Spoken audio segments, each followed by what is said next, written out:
Hey guys, it's Lewis here. Welcome to a new video, and today it's another IndyCar history video.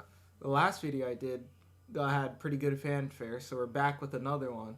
And the discussion this week is, did Team Penske have traction control? Now, there was rumors in the mid-90s that Team Penske had some type of traction control devices. In fact, Nigel Mansell, a driver himself in his first IndyCar year, he started a rumor that Team Penske had traction control in 1993. Mansell won the season opening race at Surfers Paradise, but ever since then, Team Penske would be very dominant on road and street courses. They'd win at Long Beach, Portland, Cleveland, Toronto, Road America, Mid-Ohio, and Laguna Seca, and nearly half of these wins were 1-2 finishes. And Team Penske only had a two-car program in 1993. Now, Nick Guzim, I hope I said his last name right, who was the managing director of Penske Cars at the time, he did a Q&A at the University of the West of England, and he stated that Mansell believed that Penske having traction control explained the performance that Penske brought. That Newman Haas, which was the team that Mansell drove for in both seasons that he competed in kart, that Newman Haas knew and that they would make a better traction control system than what Penske had. In the middle of 1993, in fact, Team Penske were investigated if they had traction control or not before the Cleveland race, and they were found innocent of any wrongdoing, and Paul Tracy would go on to dominate that race in a Penske 1-2. However, Nigel Mansell ended up having the last lap. He'd win the championship with Newman Haas, and he'd have that stellar accolade of having a Formula One World Drivers' Championship and a kart championship at the same time. Now back to Guzim, who within that same breath basically admitted Team Penske had traction control. He quoted after talking about Mansell that in preseason testing, it looked like that Newman Haas had a better traction control system. They were very good in testing until the races. Penske 13, Mansell 0.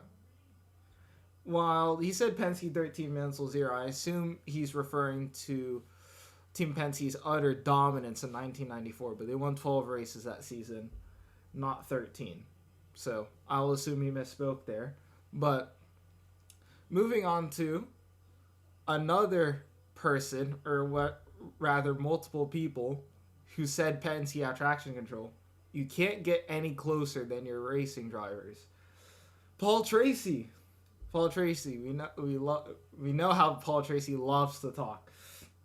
In 2003, during his title-winning season, Paul Tracy admitted that traction control existed in IndyCar since at least 1994 when he was with Penske.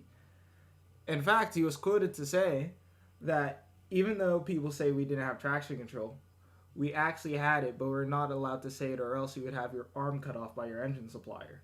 There was no way kart could catch the manufacturers doing it, and that's ultimately why they have legalized traction control. And I think it was probably the same in Formula One. It's not something you can control. There's only so many codes you can get around trying to find it. Now, he was quoted, as I said, in 2003.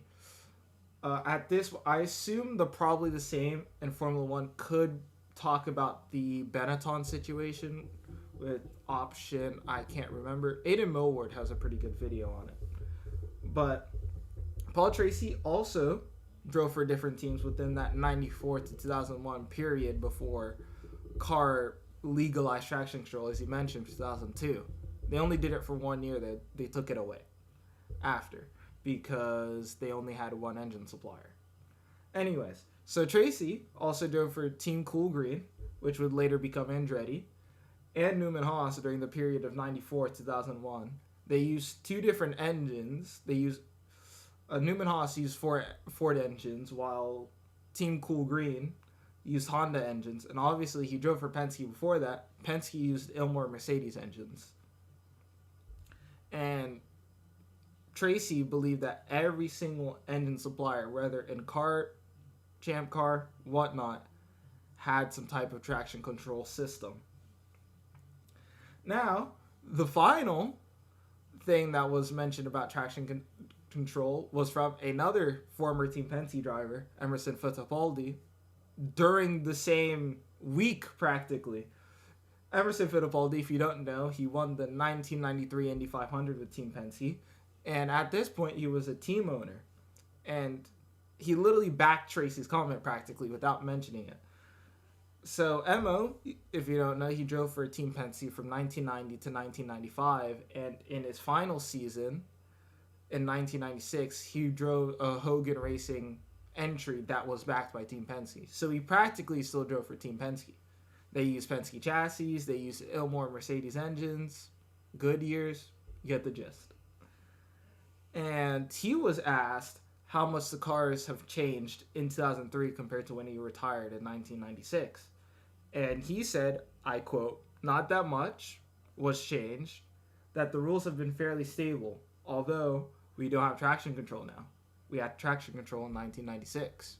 So, combined with Nick Guzem, managing director of Penske Cars, Paul Tracy, Emerson Fittipaldi, three people that worked within Team Penske, three, you'd argue, fairly big members in Team Penske have all said, whether indirectly or directly, that Team Penske had traction control. Now, Paul Tracy, as I said, also said that he believed all engine suppliers had it, which must mean every single team had traction control. But I thought this was seemingly interesting to make another video on, as Team Penske cheating is thrown around a lot. I think this is just another spanner in the works. But if you enjoyed this video, make sure to smash that like button. Comment any more ideas if you have any. If you don't like the video, dislike it and tell me why in the comment section below. I'll see you later. Bye. Peace.